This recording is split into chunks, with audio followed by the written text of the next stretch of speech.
மக்கள் வந்தாதான் தெய்வமும் குழந்தையும் கொண்டாடும் இடம்னு சொன்னான்.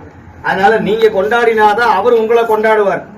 அதனால உங்க குடும்பத்துல இருக்கிற எல்லா பிரச்சனையும் தீரணும்னா இந்த சிவாலயத்துக்கு வரணும். இங்க பாருங்க, நம்முடைய திருச்சிராப்பள்ளி மாதிரி 6000 சிவன் கோயில் இருக்கிற தமிழ்நாட்டிலேயே சிவாலயம் அதிகமா இருக்கிற ஒரே ஊரு திருச்சிராப்பள்ளி தான், நம்முடைய திருச்சிராப்பள்ளி தான். நீங்க தடிக்கு உண்ணீங்கன்னா சிவாலயம். நீங்க இந்த பகுதி மட்டுமல்ல, இப்ப வேங்கலத்தான் துறையா இருக்கட்டும், சமயபுரமா இருக்கட்டும், அதே மாதிரி நம்ம இந்த பகுதியா இருக்கட்டும், இங்க இருந்து திருவையாறு வரையிலும் சிவாலயம் தான்.